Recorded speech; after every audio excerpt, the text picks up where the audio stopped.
Welcome. This is Bread for the World's offering of letters 2.0 or 201, I guess we're referring to this. A few weeks ago, we did an offering of letters 101, and that recording is available if anyone wants to check that out as well. But that event was sort of diving into the nuts and bolts of how to do an OL, and we want to use this workshop to sort of elevate that a little bit and talk about how you can use the offering of letters not just as an advocacy tool, but also as an organizing tool to more effectively engage your congregation, your community, and your member of Congress. So we want to dive into that. Just one note of housekeeping. Feel free to put your name and your congregation or institution and where you're zooming in from in the chat. And feel free to use that chat to ask questions as we go. We do have some of my colleagues are joining us here, and we will do our best to answer those questions as we go. But we're also going to have some Q&A at the end of our presentation. So if we don't get to your question, we may be able to get to it then. But feel free to use that chat to say hello and to lift up your questions as we go. So we want to get going, and to do that, I just want to ground us in a piece of scripture that I think is an appropriate framing for our conversation today. It's a short piece. I want to look at Isaiah 10, 1 through 2. And again, it's short, and I just want to read it. So Isaiah 10, 1 through 2. Woe to those who make unjust laws, to those who issue oppressive decrees, to deprive the poor of their rights and withhold justice from the oppressed of my people, making widows their prey and robbing the fatherless. That's some fire and brimstone to ground our conversation in. But I lift it up because I think it is a really stark reminder for us that policymaking, that systems, that governments are firmly in the realm of the spiritual and the biblical. And that as people of faith, it is our opportunity and our invitation to be engaged in that political and to work to hold our members of Congress accountable for the policies that they create and the policies that they pass. I think that's important grounding because the offering of letters is a key tool to do just that. At the end of the day, the offering of letters is a tool that we can use to, frankly, to hold ourselves accountable towards our call to be advocates, but to also hold our members of Congress accountable so that they might pass just laws and laws that actually help to lift people up and out of hunger and not to push them down and suppress them. So I hope you'll consider that as we move through the rest of our conversation. If you want to bring back the slides back up, Zach. So I referenced the offering of letters 101 that we did a few weeks ago. And you can go to the next slide there. Well, yeah, let me start here. So first, let me just give you a quick run through of what our agenda is going to be. I want to spend just a minute or two here talking a little bit about advocacy and organizing, and frankly, what the offering of letters is and what it can be, and look at ways that we can use it.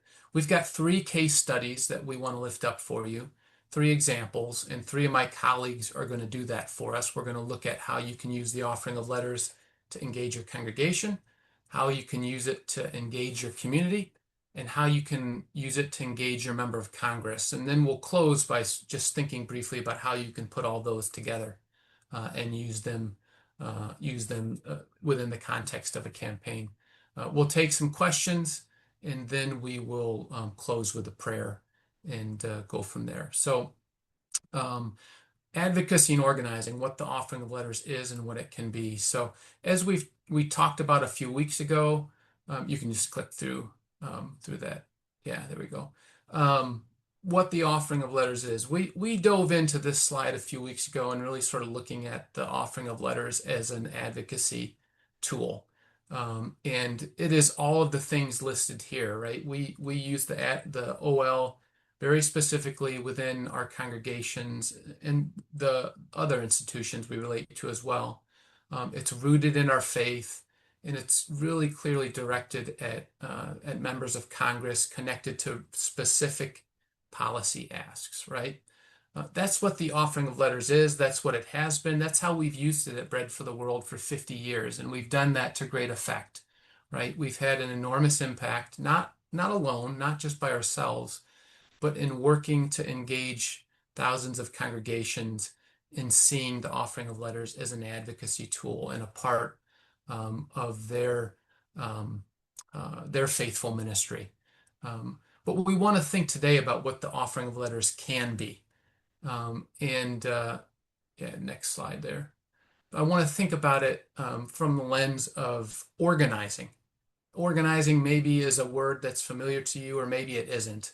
But in short, organizing is a tool that helps us do these four things. So the offering of letters can help be a relational tool. That means a tool to listen, a tool to build relationships. It can be a leadership opportunity tool, a tool that we can use to identify and develop new leadership within our congregation, within our community. It can be a tool that we use to reach out and grow our congregation, grow our constituency, if you will. And it can also be a tool that we use as a public action, an action being something aimed at someone, a decision maker, to get a reaction from them, right? Um, so it's not magic. The OL isn't magic. You don't just do the offering of letters and you make all these things happen. They take work and they take effort. But the offering of letters can be a tool when applied correctly to do all of these things, concentrically and together, or perhaps using it directly to do one of these specific things within your specific context. So we want to dive into that, and I want to introduce several of my colleagues who are going to talk us through a different case study and how they've been working with folks in the field, people just like you, on how we can explore using the offering of letters as an organizing tool. So I want to first introduce Ken Fujimoto, our senior regional organizer, who's going to talk about using the offering of letters to engage your congregation. Thanks, Matt.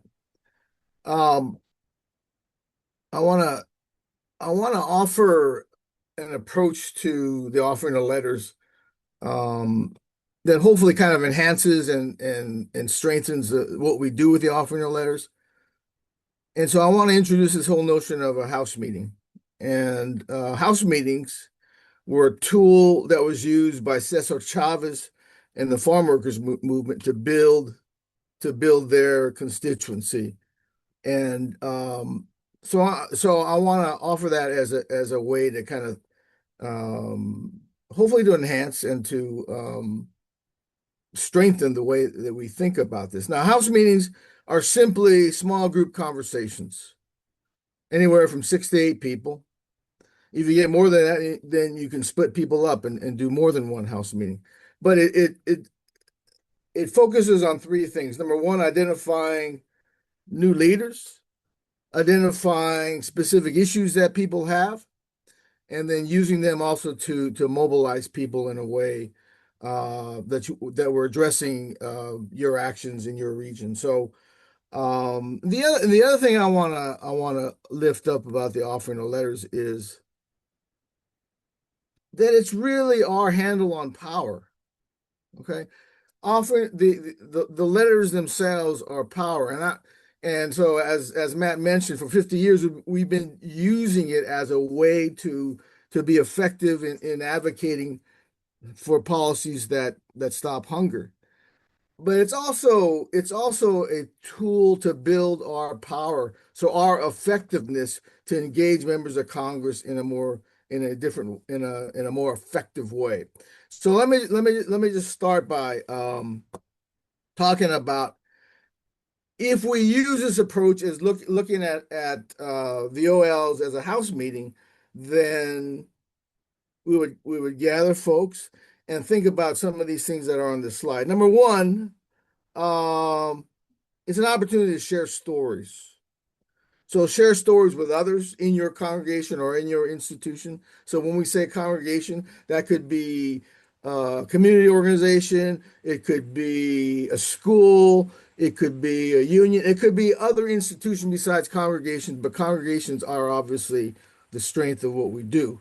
Um, we want to also share the faces of hunger. So those people that are actually going through these struggles, we want to try to identify them and begin to share their stories so others begin to understand the gravity of the situation. Um, and then we want to be able to share those stories in a public way so that we can draw more attention to the policies that we're trying to advocate. Secondly, we're trying to identify new leaders. And in those house meeting conversations, we begin to understand what their interests are, what their appetites are, what their concerns are, and potential solutions that they might have to address those concerns in your congressional district. And I won't get into this deeply now, but I think one thing that each congregation or every institution could do and should do is to build a team of leaders that begins to oversee the approach to the offering of letters. Third, uh, uh, if we do the offering of letters through a house meeting strategy, it's an opportunity to really agitate members of Congress, but also agitate ourselves and potential constituency that we're trying to build. So what I mean by agitate is, there's a stereotype of the 60 of the angry person with the sign and they're, marching and protest, which is all good and fine, but that's not what we're talking about. What we're talking about, when I talk about agitation, I mean um, one-to-one and group interaction and conversations where we begin to ask questions that we begin to see other people differently and they begin to see us differently. And so maybe there's a change of attitude. Maybe there's a change of how things might be done differently. And so we want to do that with members of Congress. We want to do that with their staff. And we want to get to know their local staff in a very relational way. Agitation is a very relational notion. Um, so how do we build those relationships with local offices of members of Congress?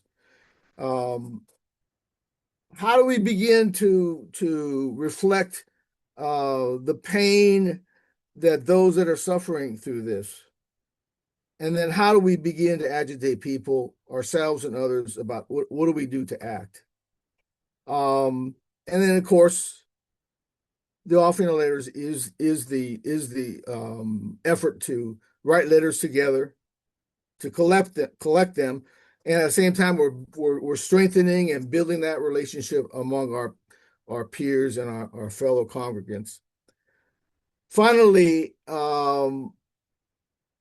house meeting approach to this, I think, is an effective way to help recruit for the advocacy summit. Now, why are we recruiting for the Advocacy Summit? And what are we looking for? Well, we're looking for leaders. We're looking for the leaders that you've begun to identify and leaders that have surfaced that want to do something and want to do something more than what they've been doing. And who are the future leaders in our congregations, in our institutions? And finally, by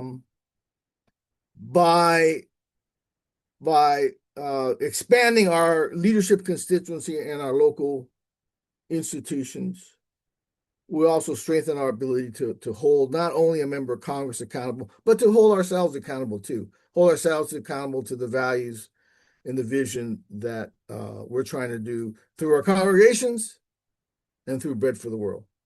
So I'll stop there. And this is a picture of a house meeting that I did in New Jersey, Newark, New Jersey. It was with teachers, and we were, I kind of look like I'm falling asleep, but I'm really not. So I'm really wide awake there. So, but this was a very intense conversation about attendance of Black students in schools in Newark, New Jersey. So, but that's kind of how you begin this conversation is beginning to build that link, that that network with other folks, and you go from there. It's great. Thanks, Ken. And a good reminder that house meetings do not have to be in houses. They can be That's anywhere. right. Um, it's great. Thanks, Ken. So we're going to build on that and introduce Zach Schmidt, our Deputy Director of Organizing, who is going to talk about how to use the offering of letters to engage your community more broadly.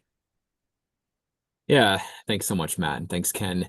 So yeah, building on what Ken shared about using the offering of letters to engage your congregation, I want to share, how you can engage your broader community with the offering of letters through what we call a collective offering of letters. And when I say community, I'm primarily referring to the local or regional governing bodies within your denomination. The old churchy word is midjudicatories. I'm not sure if anyone still uses that word, but we're talking about your diocese, your presbytery, your synod, your conference. I'm sure there's some I'm forgetting. And maybe your church isn't a part of a denomination, but some other network joining multiple congregations together. We found that these networks can be really, really fruitful ground for growing the offering of letters. So collective offering of letters is when two or more congregations within a local or regional network, like I just described, participate in an intentional offering of letters campaign. We know that we are stronger and there's power when we come together, right? As Jesus said, where two or three are gathered together in my name, I'm there among them. A collective campaign adds breadth, depth, and energy to the offering of letters. Breadth from more congregations engaging in the offering of letters, more letters written. Greater depth comes from connecting to the shared stories and distinctives of your faith tradition, whether it's specific rituals or prayers or beliefs, and how those distinctives can add color and texture to your offering of letters. Depth also comes from sharing ideas, learning from one another, and supporting one another. Sometimes it looks like like congregations that have done the offering of letters before for years, guiding those that are brand new. And energy. When multiple churches are engaged in a campaign together, there's added energy, added momentum, a snowball effect that we see. And we see people excited to be a part of something bigger. We spur one another on. The key to a successful collective offering of letters, and remember that's two or more congregations working together in an intentional campaign, is having a partner who's connected to the hub. Now, often that hub will be the synod, diocesan, presbytery, etc. office. Is someone with access and stature to communicate on behalf of the governing body with all of the congregations within that body.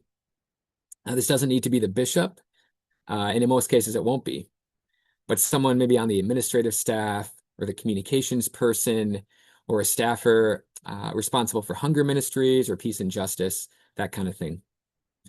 Identifying that person and building a relationship so that he or she can support and promote the collective offering of letters across the diocese, across the synod, across the presbytery is essential. So I want to ask, do you know who that person is in your faith body? Or maybe there's a few people. Do you know who those people are? So when you think about what a collective offering of letters can look like, I want you to think about a campaign with a beginning, middle, and end. And to illustrate, I want to share the story of the Joliet Catholic Diocese. This happens to be a story about Catholic churches, but it applies just the same to other denominations. And there are plenty of other examples we could lift up from Episcopal dioceses, from Lutheran synods, from the UCC or Methodist conferences, from Presbyterian presbyteries, whatever the Baptists have, I'm not sure, that kind of thing. The Joliet Diocese story started with a bread member named Mike Huck, who happens to be on the call with us this afternoon. You may have heard his name before about his work coordinating the offering of letters at his parish, St. Raphael's in Naperville, Illinois. Mike had been doing that faithfully for a number of years, but back around 2015, he decided he wanted to scale up the offering of letters and get more Catholic churches involved from his diocese, the Diocese of Joliet. Mike identified and connected with Kayla Jacobs, who was the new Peace and Justice Coordinator at the diocese, and got her on board. Kayla then reached out to every parish in the diocese, inviting them to a Bread Joliet Diocese offering of letters training. The training marked the beginning, or the launch, of this collective campaign, and representatives from about 10 parishes or so gathered to learn about the offering of letters, the focus for the year, where to find materials, and whom to contact for help. Mike put himself forward as a resource for anyone new to the offering of letters. The training also included elements that made it distinctive to the Joliet Catholic Diocese. It was held at the Diocesan Center and included a time of prayer and reflection, and so it had a familiar and meaningful feel to those who gathered. The training became the starting point for the Bread Joliet collective offering of letters campaign each year. And following the training, then in the middle portion of the campaign, parishes would hold their own offerings of letters within a set time frame in the spring, typically from about early March to late May. And the campaign then came to a close at the end with a special celebration luncheon or dinner where the letters were brought and blessed, and people shared stories for their offering of letters, from their offerings of letters. Sometimes they shared a new tactic they tried that year to get more people to write. Sometimes it was the ongoing challenge of a hostile parishioner. And sometimes it was the surprise and joy when that hostile parishioner had a change of heart and became an advocate. They shared and they celebrated. And there was a final step, which was delivering the letters together, either bringing them to the Advocacy Summit in Washington, D.C., or delivering them together locally to the offices.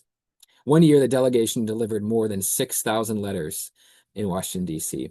And another year, the bishop attended. You can see in the picture there, Bishop Hicks attended the celebration luncheon and blessed the letters. So this all started with one committed Bread member who connected with the right staff person. So again, that's an example of a collective offering of letters. And I want to ask you, what can you do to engage your broader community, your faith community, in the offering of letters? What's your next step?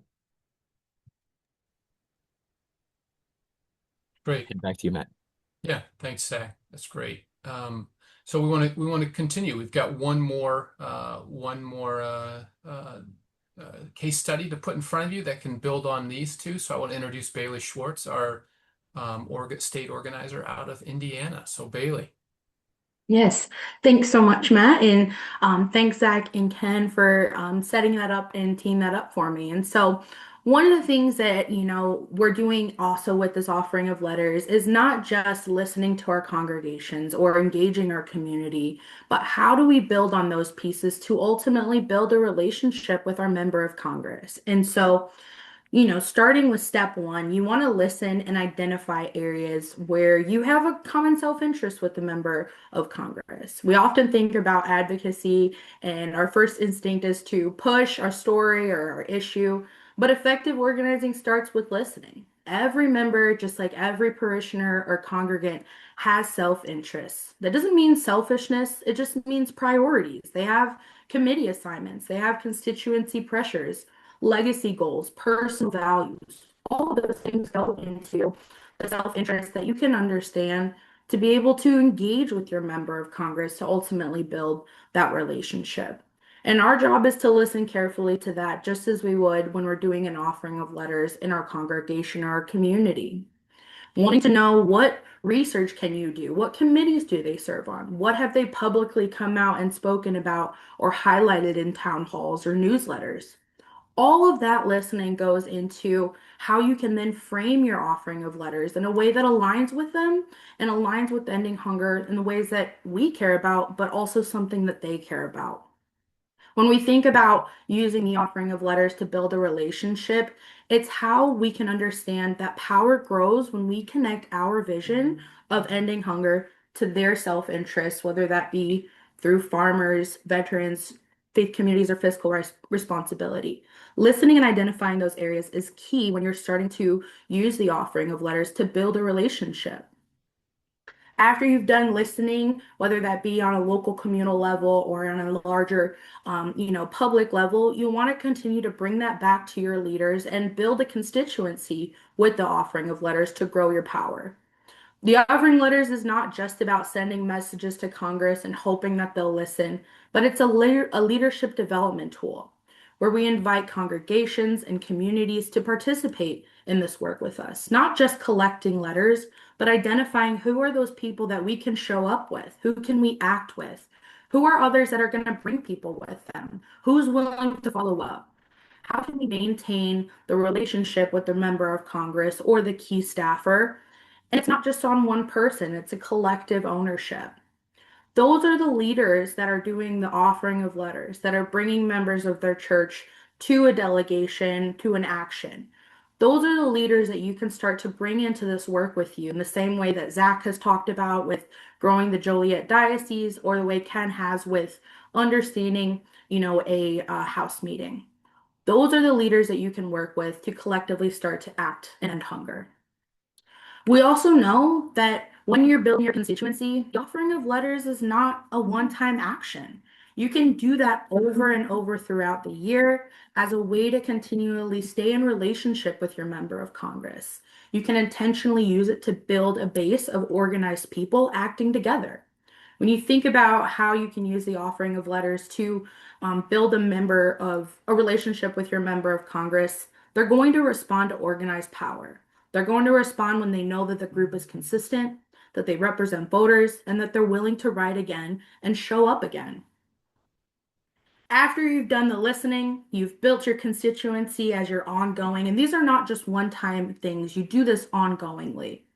You want to organize meetings and actions with your member of Congress or key staff members, because we know senators are very busy people as well as representatives. And so sometimes having a key relationship with a staff member is just as critical.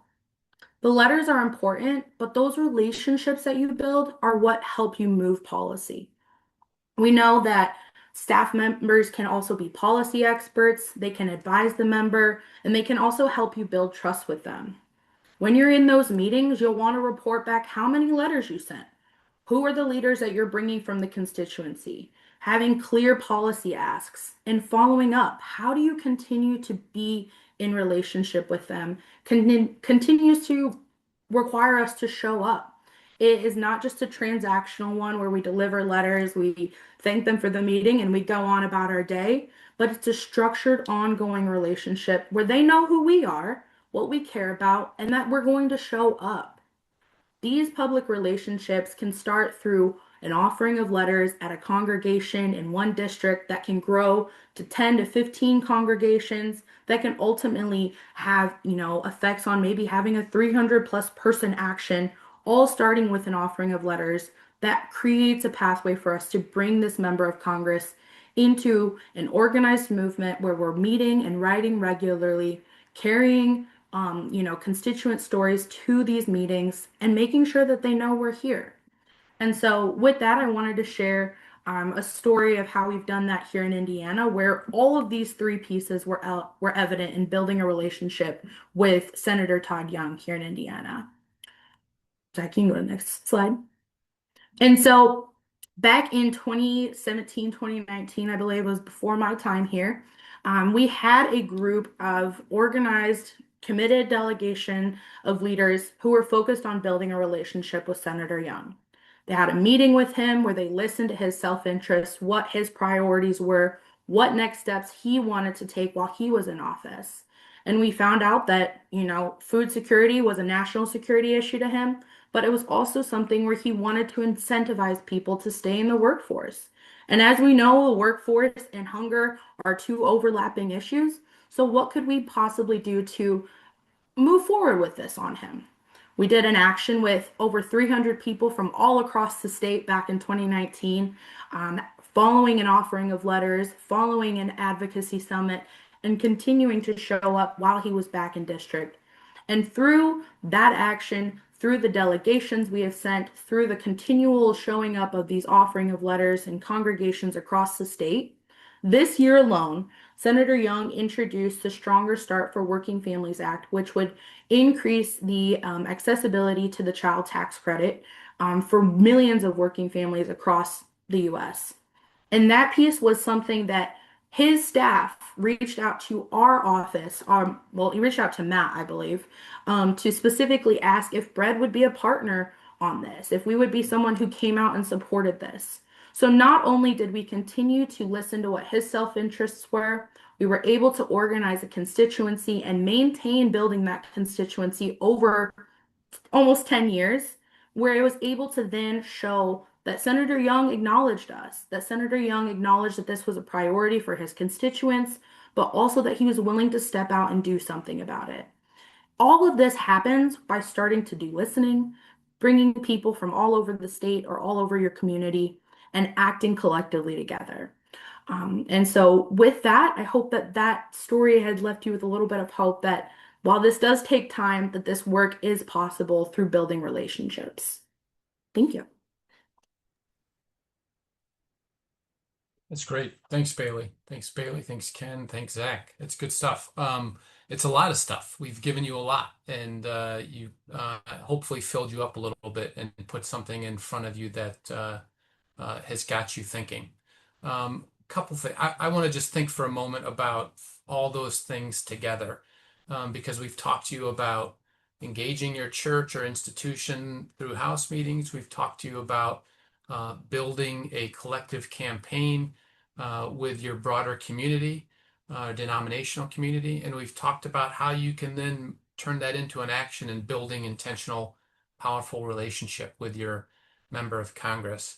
You could think about the offering of letters as a tool to do any one of those things. Maybe you're more focused right now on how do I really engage my congregation? Or maybe you've been doing it in your church for a while, and your question really is, how do I grow this to engage more people and more of the community? Or maybe it's in that third part. You're just really thinking about, I've done the OL, how do I elevate the impact? How do I get my member of Congress to pay more attention? All those are good questions, and we can dive into those more. But I also want to invite you to think about all of those things together, putting all three of those tools together in the context of a campaign. And this slide is sort of the template of how we think about that over the course of the year. And so I want to invite you to think about your offering of letters in the context of a campaign over the course of the year. Because one of the goals, one of the ways that we can elevate our advocacy and elevate our offering of letters is by using it to create a culture of advocacy in our churches, and not just a one-off or a day, one day of the year kind of thing. But how do we really start to build a culture of advocacy? How do we start to get advocacy into the bloodstream, if you will, of the congregation? A space where the congregation is, in a healthy way, engaging in politics and engaging some of these complex and, frankly, what can be polarizing questions, and moving from opinion to action. So this is the national campaign that we're focused on. I don't want to spend too much time here, but right now we're really focused on doing exactly what we're doing here, inviting congregations to make commitments, equipping folks with trainings to get better at the offering of letters and to think about how you can adapt it to your context and your congregation. In the coming months, we're working with all of those folks to turn those commitments into real action, to doing exactly what you've been hearing here in terms of growing the outreach, meeting with members of Congress, and getting in front of them, as Bailey talked about. That includes coming to Washington, D.C., seeing the Advocacy Summit as a component of your advocacy work and your offering of letters. Following the Advocacy Summit, July through October, we're always focused on what we call August in District. That's the longest at-home period for members of Congress. And we always want to invite all of the churches who have done OLs to use that as an opportunity to go back to the offices that they've been building relationship with and get in front of them again, and not be bashful about continuing to lift these issues up and raise these issues up. We know, because we've done a lot, members will say, oh, we've already met with you. We've already talked about that issue. We've got to be willing to push through that and show them that we're going to keep showing up. Even if they have already met with us, we're going to force them to meet with us again. And then finally, wrapping the year up with celebration and honest evaluation of what our impact has been and what we've done and how we can recommit to that process again in another year. So this is an invitation to think about your offering of letters, not just as a Sunday or not just as 1 month in the year, but throughout the entire year, and to build a culture of advocacy. I want to open up to some questions. Before I do that, though, I just want to also name a couple of quick themes that popped out to me. And feel free to put what you heard in the chat. If there's some consistent things that you heard through what Ken, what Zach, what Bailey shared, feel free to lift those up or to add your own 2 cents, because I know we have some veterans in this call who have a lot of experience as well. But I heard a real focus on relationship building. That if you haven't spent some time building relationships within your church or within your community or with your member of Congress, then your advocacy and your OL just isn't going to be as effective. It has to start with listening. It has to start with relationship building. And that includes with the member of Congress. I think Bailey put it really well, saying we can't just send letters and expect they're going to listen to us. We've got to build that relationship so that they're open and attuned to what our advocacy is going to say. The other theme I want to lift up is around the notion of building a team. I think everybody who spoke talked about the importance of a team, whether it's a congregational team that you're building to help engage your congregation, or a team that you're building across your community and with your denominational staff, or a delegation to go deliver those letters and do an in-district meeting. Building teams are so important. It makes us more effective, it makes us stronger, and frankly, it makes this work more fun. Because doing advocacy by ourselves isn't that fun. It's not that effective. But when you're doing it with other people, we're having more of an impact. We have somebody who we can celebrate with, and frankly, sometimes people who we can commiserate with, because we don't always win. So I'll stop there, and we want to turn it over, lift up some questions. And before I do that too, I just want to acknowledge the leaders who we are sharing their stories as well, especially Mike Huck, who's here with us. So we are grateful to be able to lift up these stories and these examples because it wouldn't be possible without them. So yeah, questions. I think I saw Mike with a hand up. Mike, did you have a question or a comment you want to add to set Zach straight? I'm fiddling around with the phone in my car, so that's my mistake. But I did put in the chat that really all I did was reconnect the relationship that Brett had with the Diocese of Joliet for many years, but it had fallen by the wayside. And so I just reconnected Brett, people like Zach, yourself, Matt, with Kayla at the diocese. It planted the seed, the Spirit watered it, and the parishes responded. So thank you. That's great. Humility is a great trait. Mike's right, but Mike was an incredible leader in that effort, and it doesn't happen if folks like Mike don't step up and say, "I want to do this." So, and there's other examples here. Other questions, or if maybe you have a story you want to share that illustrates some of the points we're making, because as I said, I know. I see Nancy Jones. I know there are folks with experience here. Most of you are not newcomers to this work. So Peggy, yeah. You're muted, Peggy.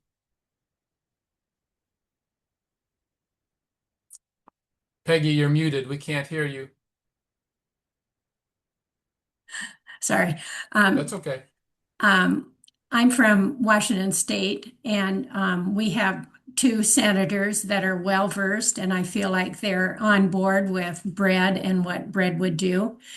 We have a brand new representative, Republican, and I think that if my thinking is correct, I think that's where my focus is going to be this year, is just introducing ourselves and starting to build a relationship with them. Would you think that was a good focus to when we're first beginning?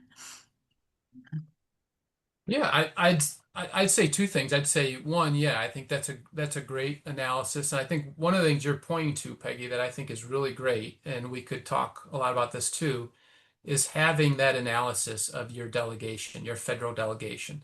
So knowing who your senators are, knowing who your members of Congress are, knowing what committees they sit on, knowing who has just been recently elected, who is maybe in a tough election fight. Those are all good questions to bring to how we're developing a strategy for our OL, because as you're pointing to, Peggy, some members might be more important in the near term than others. To your specific situation, I'd say, yeah, building a relationship with a new Republican office is a great strategy. It's a great strategy. The only caution I would put, and I live in Illinois, so we think about this sometimes because we have two Democratic senators who on paper seem like they're always voting the quote unquote right way. But don't take for granted those offices. They need to hear from us as well. And just because it doesn't mean that hunger is in their top two or three priorities. They may be voting quote unquote the right way, but we've heard that from Representative McGovern in Massachusetts, who's considered sort of the foremost leader around hunger in the House side, and he's always encouraging us to say, don't stop pushing on me because you never know day to day what their priority is. Like right now, who's focused on the farm bill, or there's lots of things that they can be distracted by. So don't discount your members just because you think maybe they've been voting the right way. And I just have one other, thank you very much. That's helpful. I just have one other question is it important to send a different letter to all the different, can you send the same letter to each representative? Is that, is that what you do pretty much? Yeah. Zach, do you want I don't want to dominate the microphone here, but Sorry, can you repeat the question? I was responding in the chat or about to. sure. Yeah, go Oh, I ahead, just Peggy. wondered if it's important to send a different letter to different senators and representatives, or whether it's fine just to send the same letter. It's fine to send the same letter. It depends on how far you want to take it though, Peggy. I mean, as we heard earlier, if you want to look into concerns that the different members might have or areas of interest and speak to those and try to make those connections. We always encourage, the main thing is to make those letters personal, right? Add a personal note, and make it your own. Why do you care? But in general, I think people will send more or less the same message to each member. But that's a great question and a great thought, and would encourage you to press into that if there's interest in kind of crafting them to speak to each member differently. We would definitely, to build on that, when you go deliver those letters and when you have that meeting, we'd love to work with you and talk with you about what the talking points should be there, because the meeting itself, there may be some different talking points that you want to emphasize with one member versus another based on what committee they're on, or based on what we know about their priorities and self-interest to lift up what Bailey was sharing. So um, Yeah. um, Yeah, I would just echo go kind of ahead, what Bailey. Zach and Matt were saying is really taking advantage of those meetings when you can get them as a way to kind of craft a little bit more of the message that you're talking about. You can give folks some pointers on if you already have a meeting scheduled, you could say, we're going to go talk about this thing, and you could maybe have people write personal stories that way if you already know. But if not, I think it's really good to know when you go into those meetings what those clear kind of message points are, and that's what the organizers are here to help with in any way we can on those messaging pieces, because that meeting is a little bit more flexible as opposed to everybody writing the same letter or things like that. So really, the suggestion is more maybe a meeting before you do the offering of letters. Is that what you're saying to kind of to if you can, yeah, to bring a group of people just as a talking point to get to know them. Yeah. Yeah. Yeah. Okay. I don't know if I have that kind of time, but not, It all right. Thank it's you. not a I mean, yes, it's not a maybe doing the OL is the starting point that you can do, and Yeah. that's just Right. fine. Yeah. Okay. All right. But you can, Peggy, and the last thing and then we can move on. But you can get online and you can Google who they are and their interests, and you Oh, can get in yes. touch with Okay. us, and maybe talk to others in your congregation or community. There might be Yes. somebody who has a relationship in their office or knows them, and you can Yes. use Okay. that All right. intelligence. Thank you. Mike, are you sitting on your phone again, or is that a No, reminder? I was just going to say, it's okay to make it easy on yourself when you're organizing one of these. So rather than trying to like, okay, I've got three different letters I'm trying to get people to write on, I always just focus on what's going to make it easy for them to participate. So the same letter, but then say, put in your own feelings about hunger. My sample letter always has a blank part for them to say, insert here, because they're copying it over and to insert your own stories of why you care. But I think it's okay to make it easy, do the Hmm. letters, and it may be that you don't create a meeting with your representative or your senator. You end up just calling the local office and asking to talk to the legislative aide and say, hey, we just sent 100 letters, 10 letters about this issue. Be on the lookout for him. I'm a contact. Thanks so much. God bless. And to be done. Make it easy on yourself. Yeah, Mike's got good wisdom. I hope if you take nothing else out of this, one is we don't want to diminish the importance of letters at all. But on the other hand, we are trying to elevate the importance of personal meetings with members of Congress. So whatever you need to do, we personalizing letters is always the teaching. We'd always prefer people handwrite their letter versus send an email. But whatever you need to do in your context to get folks engaged.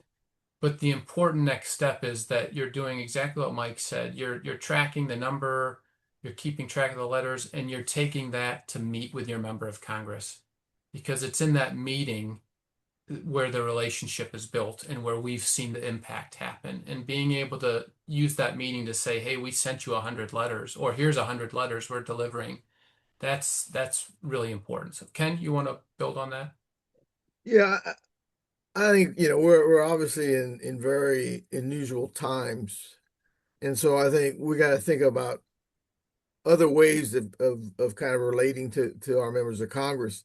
And so I think one of the things is not just the offering of letters, but our kind of consistent engagement with their offices, with their staff, and trying to figure out as you build a team, is there somebody that's observing the activities of that member of Congress, and can we respond to every Facebook feed that they do? Can we respond? Can we be at a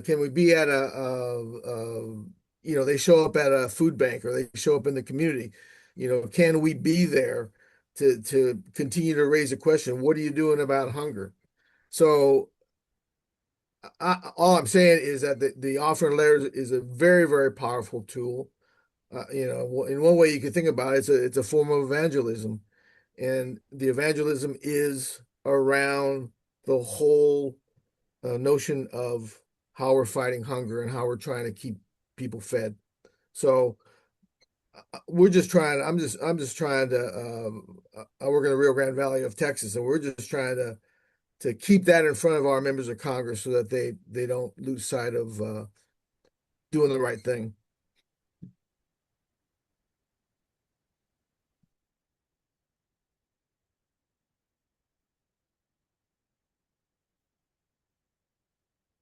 It's great. Any other questions or comments? Feedback could also be feedback of, hey, you didn't talk about this, and that would be really helpful.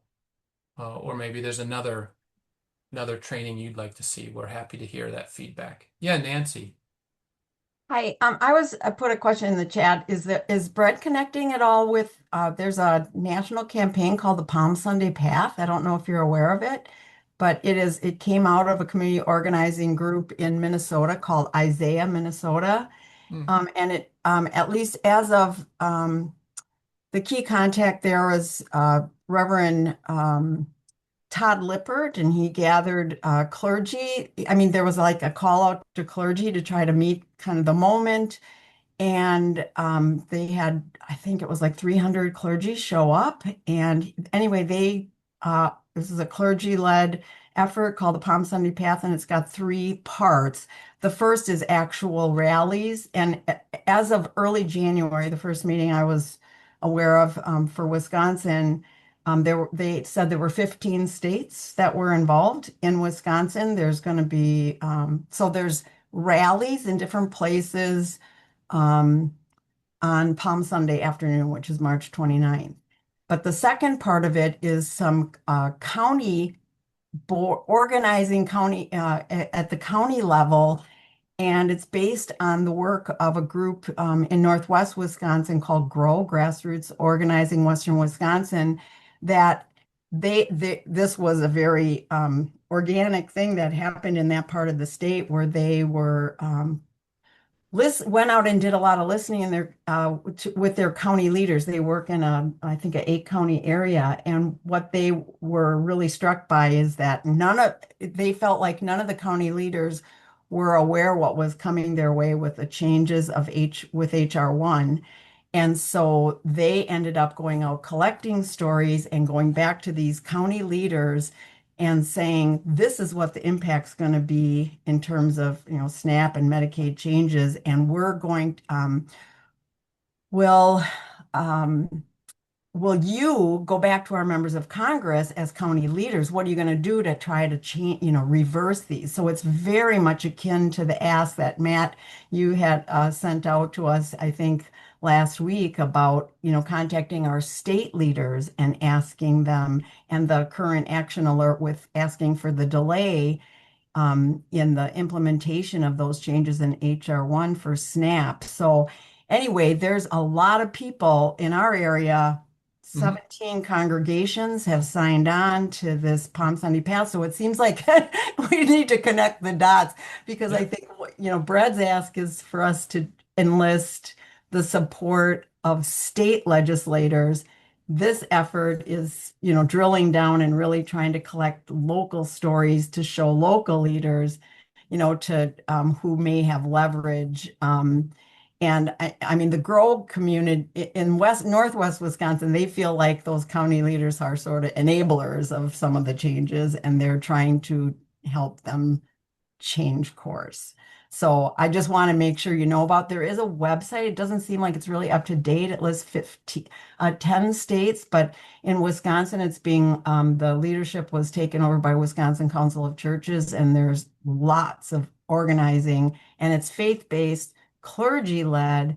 And so it seems like an opportunity to help connect. I mean, it's working in very similar vein.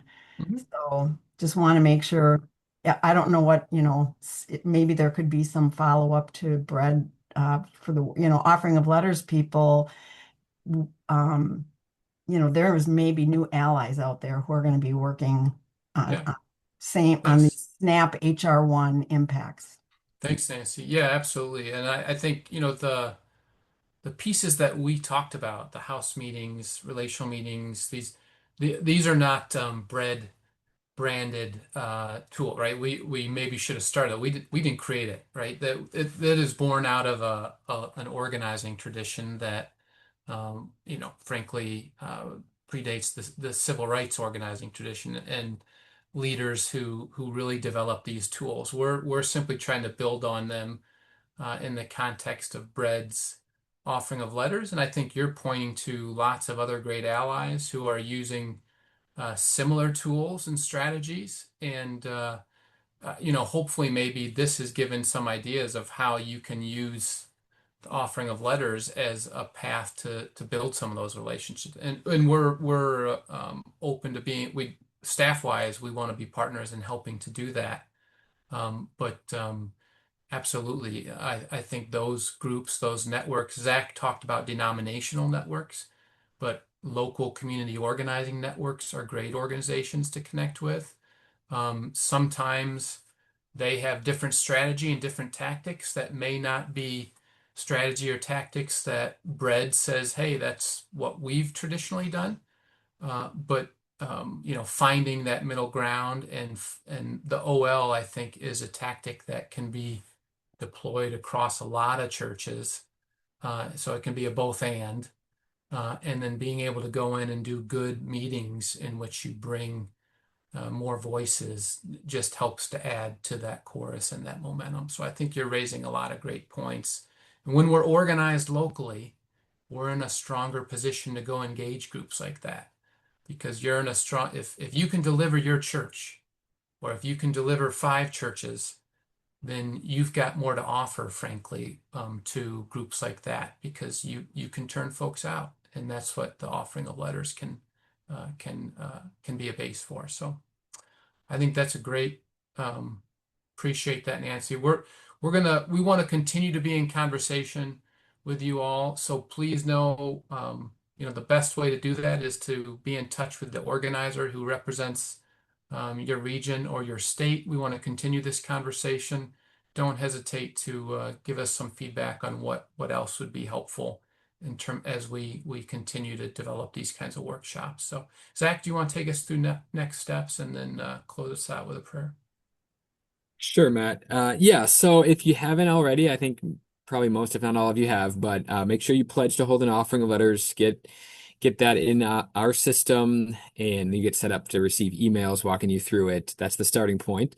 If you've already done it, thank you, and see if you can get another congregation to join you. And then really want to encourage you all to think about what is one next step you can take to increase your impact.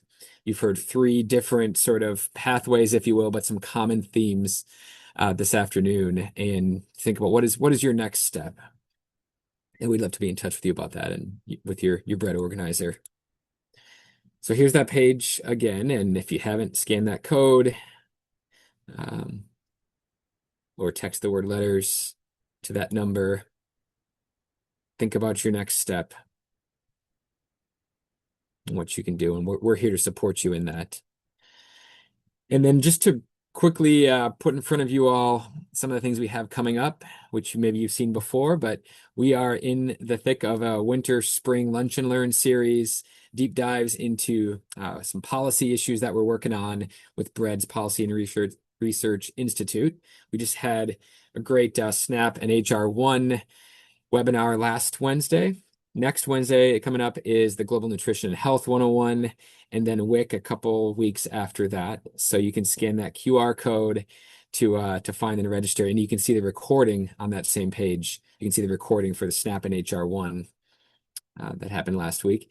We have state convenings going on. You've maybe seen these before as well, and some of those have already happened and will happen again in April, but some states have not happened yet, and others we don't yet have a convening, and we're still seeking interest and leaders. So let us know if you are interested. Go ahead and scan that code, and we'll get you that link as well. But this is a great way for Bread members like you all to connect with one another, to talk about what it is that we're working on that quarter. So right now, offering of letters and being in sort of coordination from state to state on the focus for that quarter. So right now it's offering of letters. Next quarter will be advocacy summit, and then in district meetings after that, and so on. So we'd love for you to be a part of those if you're interested. And then lastly, just as we wrap, I would love to lead us in a time of prayer. So I encourage you all to mute yourselves if you aren't already, because I'm going to invite you to, it's a call and response prayer. So I will read the one, and I'll also read the many, but for the many, just join me on your own to yourself in praying that. So this is from the Offering of Letters prayer guide that's found on our Offering of Letters website as well. Let's take a breath and let's pray. God of abundance and grace, we give thanks for the resources you have entrusted to us in this world. We pray that you will use our offering in these letters to influence our elected leaders to do what they can to make ending hunger a priority, particularly for children near and far. We ask your continued care and blessing on the children in our lives and the children we never come in contact with. We trust that you will multiply this offering and that your kingdom will continue to burst forth in the world. In the name of the Father, Son, and Holy Spirit, we pray. Amen. Amen. I want to thank you all for joining. Thanks for being with us this afternoon, this morning, and we'll talk soon. Have a great day. Thanks, everybody.